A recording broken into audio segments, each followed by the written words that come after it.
नमस्कार, ये रेडियो जागो 90.4 FM है।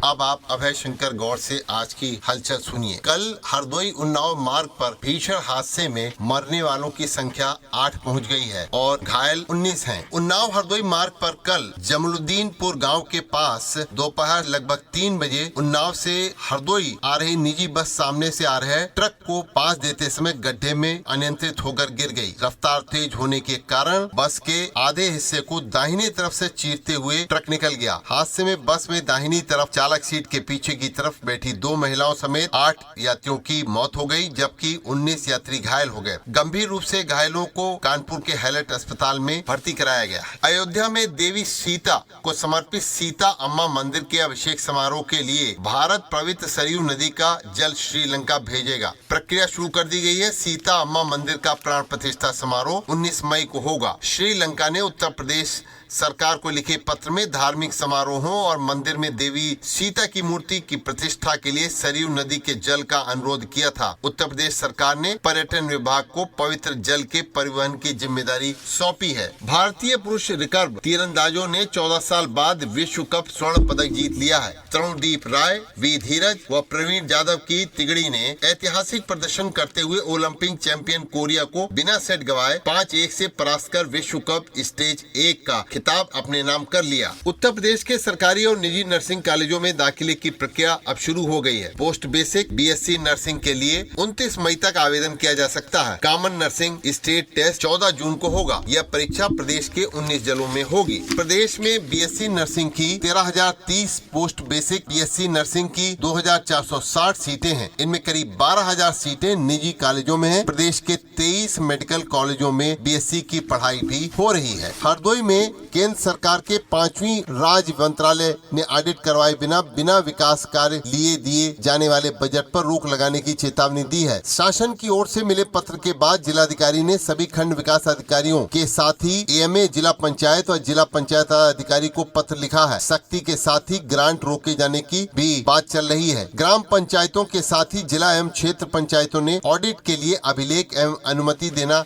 शुरू कर दिया है। हरदोई के मेडिकल कॉलेज में उपचार के लिए आने वाले गंभीर बीमार बच्चे अब लखनऊ नहीं रिफर होंगे। यहाँ पर 42 बेड का PICU paediatric intensive care unit ward बनकर तैयार हो गया है। वार्ड में वेंटिलेटर सहित आधुनिक मशीनें लगाई जाएंगी और भवन हैंडओवर होते ही मरीजों को ये सुविधाएं मिलने लगेंगी। हरदोई मेडिकल कॉलेज के प्रधानाचार्य डॉक्टर आर्य देश दीपक ने बताया है कि पेडियाट्रिक इंटेंसिव केयर यूनिट बनकर तैयार हो गया है और मई में हैंडओवर हो जाएगा। भवन हैंडओवर होते ही फर्नीचर के अलावा वेंटिलेटर, ऑक्सीजन की व्यवस्थाएं वो सब कर दी जाएंगी। इसके बाद से बच्चों को बेहतर इलाज हरदोई में मिलना शुरू हो जाएगा। हरदोई में रसकान प्रेक्षागृह में आयोजित संवाद कार्यक्रम में प्रेक्षक एम सुरेंद्रन बाबू ने कहा है कि चुनाव आयोग के निर्देशों का पालन सुनिश्चित किया जाए। मतदान केंद्रों पर आवश्यक सुविधाओं की जाँच कर ली जाए और वर्नेलेबल तथा क्रिटिकल बूथों की विशेष निगरानी करी जाए। हरदोई में निर्वाचन आयोग ने चुनाव को शांतिपूर्ण और बिना किसी भेदभाव के संपन्न कराने के लिए प्रेक्षकों की तैनाती की है। इसी क्रम में पुलिस प्रेक्षक के रूप में वरिष्ठ IPS अधिकारी RV चुड़ासमा को भेजा गया है। पुलिस विभाग की तरफ से बताया गया है कि कोई भी व्यक्ति प्रेक्षक से पुलिस लाइन स्थित गेस्ट हाउस में सुबह 10 से 12 बजे मिलकर अपनी बात कह सकता है या फिर उनके मोबाइल नंबर 9452836277 पर भी अपनी समस्या बता सकता है। भारतीय तटरक्षक बल ने एक संयुक्त अभियान में गुजरात के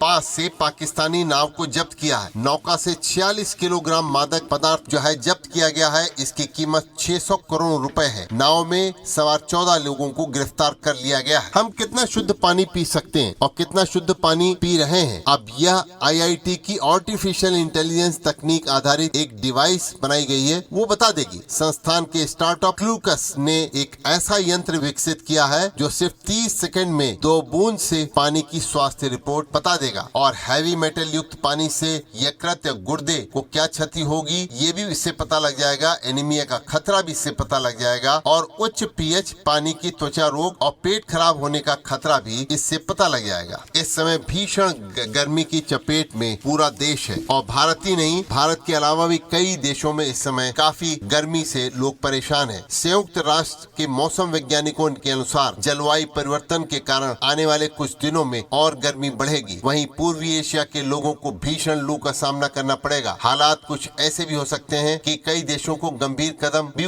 उठाने के लिए मजबूर होना पड़े। कई जगह सूखे जैसे हालात भी बन रहे हैं और यहाँ भूमिगत जल स्तर में तेजी से गिरावट भी हो रही है। भारत के साथ साथ ऑस्ट्रेलिया और बांग्लादेश, म्यांमार और थाईलैंड में भी गर्मी से लोग परेशान हैं। उत्तर प्रदेश में छठे चरण के तहत 14 लोकसभा सीटों और विधानसभा के उपचुनाव के लिए सोमवार से यानी कि आज से निर्वाचन की अधिसूचना जारी हो गई है और आज से इन निर्वाचन मतलब छठे चरण के लिए आज से नामांकन प्रक्रिया शुरू हो गई है। नामांकन प्रक्रिया में आज छठे चरण के लिए नामांकन भरने का कार्य लोग कर रहे हैं और इसकी अंतिम तिथि 6 मई है। नामांकन पत्रों की जांच 7 मई को होगी और 9 मई को 3 बजे तक नाम वापस होंगे। मुख्य निर्वाचन अधिकारी उत्तर प्रदेश नवदीप रेणुआ ने बताया है कि छठे चरण में सुल्तानपुर, प्रतापगढ़, फूलपुर, इलाहाबाद, अम्बेडकर नगर, श्रावस्ती, डुमरियागंज, बस्ती, संत कबीर नगर, लालगंज, आजमगढ़, जौनपुर, मछली शहर और भदोही लोकसभा निर्वाचन क्षेत्र आते हैं। बलरामपुर के गैसरी विधानसभा क्षेत्र के लिए भी नामांकन की प्रक्रिया इसी दिन शुरू हो गई है। उन्होंने बताया कि छठे चरण के 14 लोकसभा निर्वाचन क्षेत्रों में जो मतदाता हैं उनको